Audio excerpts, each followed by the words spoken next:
via Zoom. Oo. Kasama natin ang ating Dr. Serbisyo. Walang iba kundi si Dr. Endo. He's known as Dr. Endo kasi endocrinologist. Pero siya po si Dr. Nanuel Angelo or Angelo Luna. Magandang umaga po sa inyo, Doc. Magandang umaga po, Miss Nina, Sir Mix. Magandang umaga And po. ayan, si Doc Hi, nasa Doc. Zoom. Alright.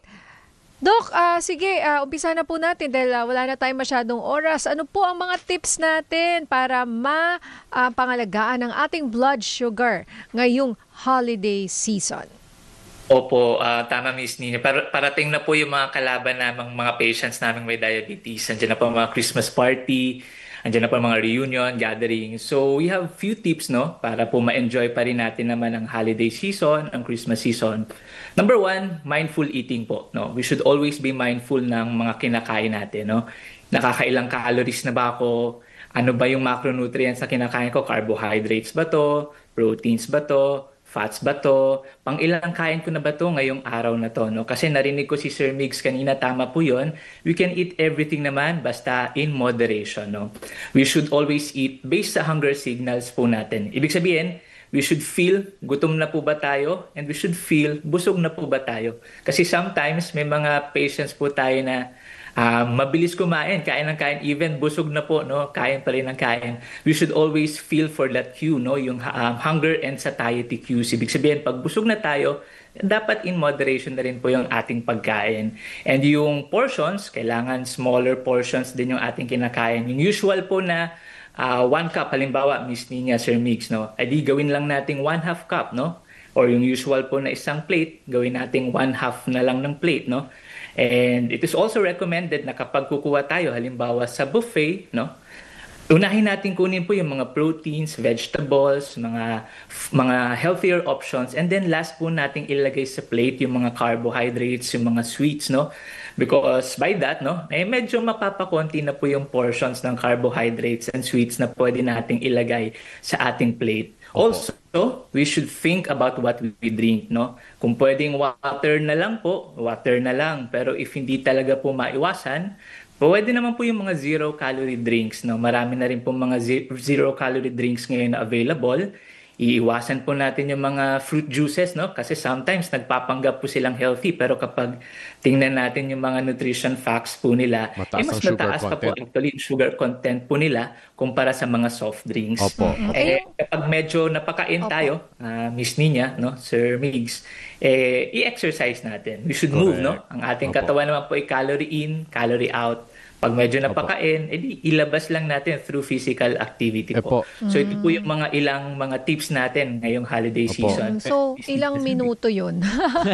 Kunyari, kumain ako ng isang malaking cheeseburger, ganyan. May ganyang hard and fast rule ba, Doc?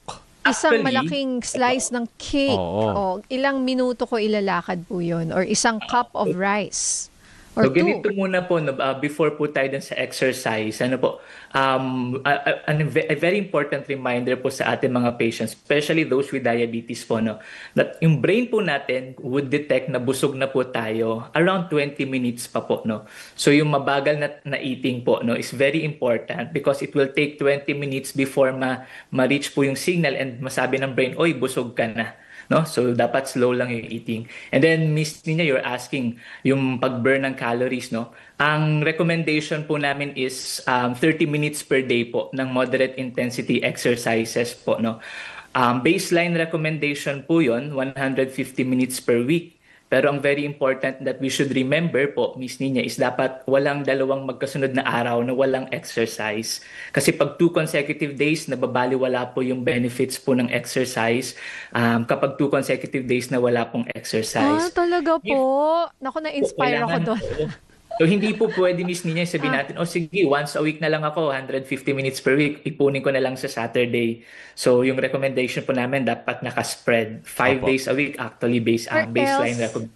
Or else wala. Hindi siya epektibo. Kahit na sabihin ko, 2 oras ako nag-workout ngayon, nag-exercise, pero yung sumunod na 2 araw, Wala rin. wala. Opo. Dapat opo. consistent po kasi yung benefit po ng exercise sa insulin sa muscles po natin only lasts for about 48 hours po. Yes, opo. So, kailangan consistent po yung physical activity din. Sorry, isa pa, masingit ko. Speaking of mga ganyan po, nag-exercise, katos sumakit yung katawan, sabi nila effective daw yun. May truth naman po doon, no? Depends on ano yung exercise po nila, Miss Nina. But sa amin, basically sa mga patients po namin, what we do recommend ay mga moderate intensity lamang po. No, hindi naman yung mga high intensity exercises. And ang recommendation po namin para maka-lose ng calories yung mga aerobic exercises intermixed with mga resistance exercises po. Opo. So pag medyo sumakit, siguro po sa umpisa medyo masakit lang po yung katawan, then eventually makakondisyon na rin naman po yung katawan Doc, with regular exercise. ano po. pong reaksyon na dito sa sikat na katagang ng mga Pilipino na ngayon lang naman? Kaso Opo. buong buwan kang makikisalo-salo at makikikain. Opo, tama po. Wala namang masama dun sa ngayon lang naman. Kaya nga lang po, lagi kong pong sinasabi sa mga patients po, you can enjoy pa rin naman Christmas You can enjoy holiday season.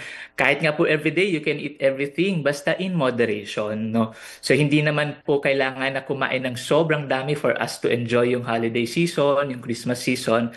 So everything in moderation lang po, no? Opo, opo. And huwag natin kalimutan talaga yung physical activity po. Opo. Sir, Doc, ano po ang mga usual red flags kapag dating po sa managing ng mga blood sugar natin?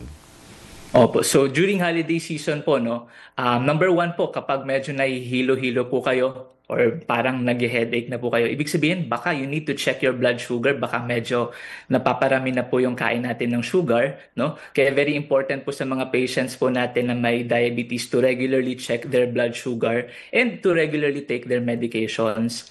Isa pa po yung sa alcohol, baka po may mga viewers po tayo na gusto magtanong paano yung alcohol, minsan lang naman during holiday season. So, hindi naman actually kung kaya pong i-avoid. Pero kung hindi kayang i-avoid, no, we recommend moderate lang po na drinking, and that is defined as 1 glass lang po sa female and 2 glasses lang po ng equivalent po sa male. And yung glass po na yun is napakaliit lang po. Sir Mig, halimbawa, sa wine, 150 ml lang po yun. Sa beer, 300 ml lang po yun. And yun po is per day po. Hindi pwedeng cumulative. No? So, yun po, pag medyo nahilo-hilo na yung mga patients or medyo nakakalimot na po ng gamot, no? These are things na kailangan bantayan sa mga patients with diabetes para sa pag-monitor ng blood sugar po. So, pasok pala, Doc, yung pag sinabi ng mga barkada, 2 bats lang. Diba? Dalawang Sa 350. pasok. Pasok. Alright, Docs. Panghuling paalala na lang po para po sa ating mga kapamilya, mga tagapakinig po natin.